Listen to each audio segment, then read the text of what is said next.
All right, 2020 Ford Ranger walk around. This is the Sport 4x4, and it's also an XLT. So it's really the only way to get it where it looks like this. This one is a Super Cab, not the Super Crew. They are on the same wheelbase. So pretty much the Super Cab door comes to, cab comes about right here, or a little bit, yeah, it's about a foot, I think, to right here. And then you just have a 5-foot bed instead of this is a 6 foot. So this being the XLT trim level, it does have the blind spot monitoring and the lane keep assist, automatic emergency braking, but there's the blind spot monitoring. Me personally, they also have an STX trim level, which is like one trim level below this, but you can't get that one with the blacked out and the magnetic wheels. So these are the 17-inch wheel. They come with the Bridgestone Dueler AT tires. There's also an FX4 trim level, so you can get XLT, Lariat, and the XL trim level, which would be an STX with an FX4 package, which that gives it the terrain management system, the skid plates, and then the automatic, it comes automatically at that point with the electronic differential lock. This one here has the differential lock here, which is an option on the Sport 4x4. There's 2 high, 4 high, and 4 low. So with the FX4, there's a button here for the terrain management. This one has the sway control. So this has a tow package, 7,500 pound towing capacity. There's the hitch. Here is the 7-pin connector, and then there's a 4-pin connector in the bumper. 2.3 liter turbo 4-cylinder 10-speed automatic transmission. All of the Rangers come with that drivetrain. You can get it in a 2-wheel drive as well. 373 rear gear. So that's 270 horsepower, 310 pound-feet of torque. So far I've gotten the most average miles per gallon, 20.9. This one has about 600 miles on it. So yeah, so good power-wise. Power feels great. There hasn't been a point. It's actually a pretty quick truck. I drove a couple Tacomas recently, and I think that the Tacoma needs an update. So it feels a little outdated.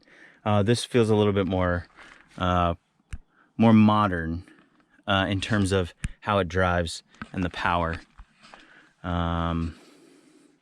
This has the electronic power steering, so the steering feel changes. There is, with the 10-speed automatic, you can go drive in sport mode. Drive, when you use the select shift, it will allow you to put it, but it will still shift. If you put it in a gear, it will still shift up to that gear. In sport mode, it'll actually stay in, it's like true manual when you use the select shift. Sport mode just kind of changes the shift points. I'm thinking maybe an engine map, I'm not sure. All of them have auto stop start. You can turn it off right there. Traction control, stability control. Haven't messed with that yet. Yeah, like I said, rear differential. The cool thing about the rear differential lock on the Ranger, is that you can be in 2-wheel drive and put the diff lock on.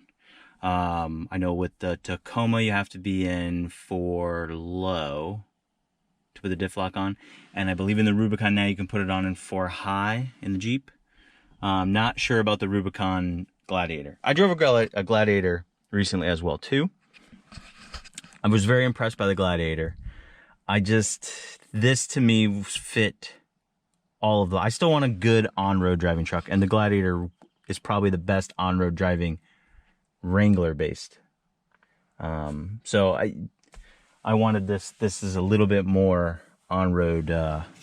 It just has that on-road capability. I can't remember. I think this is an 8-inch screen. So it comes in the XLT trim level and the Lariat trim level. In the lower trim levels, it's a tiny little screen with buttons, like almost like you find it, and it has a bunch of buttons over here, a bunch of buttons over here. This is also doesn't have dual zone climate control, so XLT gives you dual zone climate control. You get these two 12 volts here, and then there's two USBs down there. Apple CarPlay, Android Auto. There's also Ford Connect. I'll show you that in a second. AC outlet in the back with two more USB connectors. This one has the rubber mats. This is, like I said, the super cab, so doors open like that. There's storage under both of the seats. You can just take the seat out. You can actually take the bottom of the seat out really easily by pulling this strap here. This bottom of the seat comes out. The backs are pretty much straight up and down. So as you can see there, yeah, that's that. Auto dimming mirror for the XLT. Said blind spot monitoring, lane keep assist, all that fun stuff. You can't get it without it. And once you get to XLT and up, they all come with that. Capless gas filler there. 18-gallon fuel tank. Like I said, 6-foot bed. It has 4 of the tie downs points there. I want to get there's the rubber mat you can get for like 140 bucks. I'm probably gonna get that. EcoBoost. Independent front suspension. Drives really well. Coil over shock. I don't know if you can see it in there. Coil over shock. You can get a Fox King. Bilstein, I contacted Bilstein. They said that theirs is going to come out in May due to, obviously the COVID-19 stuff. Everything's getting a little delayed. Auto dimming, high beam. Yeah, I mean, it's a pretty basic. It's a truck. I mean, it's not like, I think one thing I liked about it was that it's not like the half-ton trucks where they're getting really much like cars. So it still has a very truck-like feel. I mean, it drives like a truck, but it drives really well.